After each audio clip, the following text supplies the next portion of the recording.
নমস্কার বন্ধুরা, আমি আবার আমার রান্নাঘরে চলে এসেছি। আজকে আমি তোমাদেরকে একটা আলু পরোটা রেসিপি করে দেখাবো।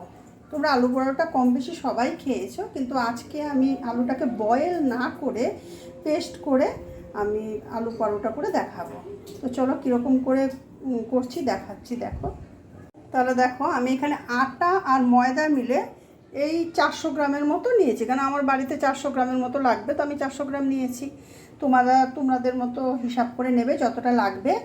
আর এই 300 থেকে 400 মতো আলুও আমি পেস্ট করে নিয়েছি।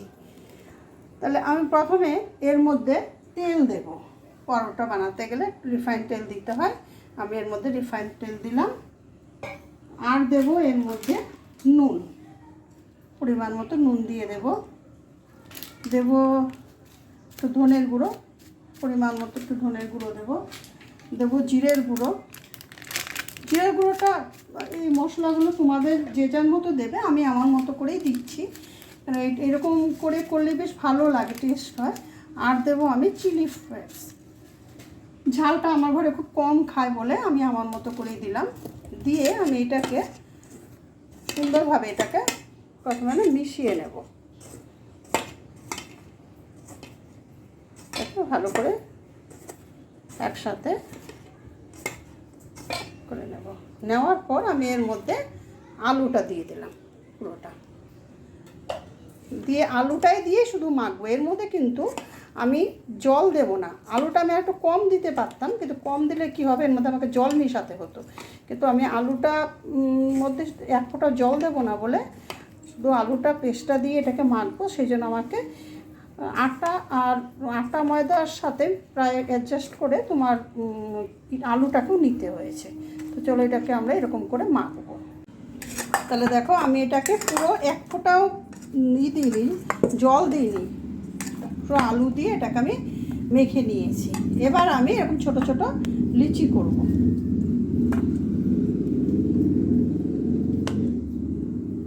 ছোট ছোট করে লিচি করব।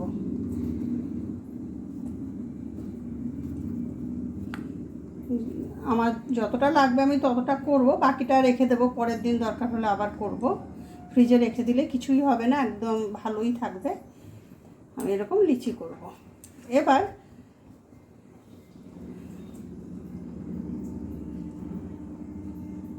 আমি এটাকে একটা করে করে নেব, পরোটাগুলো বেলে নেব। পরোটার শেপটা না সবাই এক একজন এক এক রকম দেয়, সেটা তোমাদের উপরে ডিপেন্ড করছে তোমরা কেমন শেপে করবে। আমি আমার যেরকম শেপে করি আমি সেরকম শেপেই করব।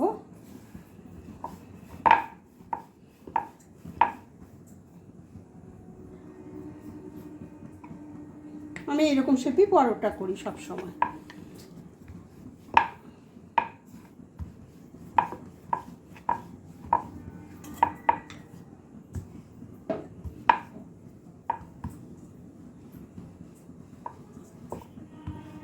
দেখো, তাহলে আমার এটা হয়ে গেল। তাওয়াটাকে আমি বসিয়ে রেখেছিলাম, তো আবার এটা গরমও হয়ে গেল। দেখো আমার আলুর পুরো ভাজা হয়ে গেছে শুকনোভাবে। এবার আমি একটু তেল দেবো। অ্যাকচুয়ালি এটাকে না তেলটা একটু ভেজে তারপর তেলটা দিলে তেলটা কম লাগে আর ভাজাটাও ভালো হয়। পুরো তেলের মধ্যে না ভেজে যদি তোমার একটুখানি দিয়ে ভালো করে একটু ভেজে তারপরে যদি ভাজা যায় তো পরোটাটা খুব ভালো হয়। যে কোনো পরোটা, শুধু আলু পরোটা বলে নয়, যে কোনো পরোটায় যদি তোমরা আগে একটুখানি ভেজে নাও শুকনোভাবে, তারপর তেল দেবে, তেলটাও তাতে কম খাওয়া হয় আর তোমার পরোটাটাও ভালো করে ভাজা হয়ে যায়। এরকম করে আমি ভালো করে উল্টো পাল্টা করে ভেজে নেব লাল করে। আর এরকম করে করলে না একদম, ধরো আজকে যেমন আমার বৃহস্পতিবার নিরামিষের জন্য খেতে খুব ভালো লাগে, নিরামিষ সবজি দিয়ে এইভাবে করলে বেশ একটু ঝাল ঝাল নোনতা নোনতা বেশ ভালো লাগে খেতে।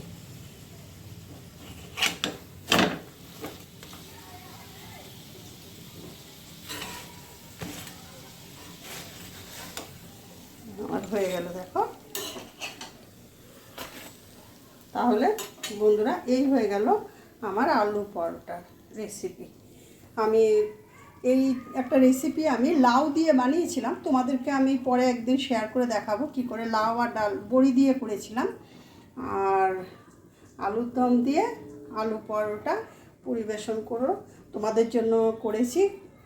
তোমরা একবার বানাবে এবং এরকমভাবে কীরকম হয় জানাবে, আমাকে একবার সাবস্ক্রাইব করে দিও। আমি আরও নতুনভাবে তোমাদের জন্য ভিডিও নিয়ে আসবো। ভালো থেকো, টাটা।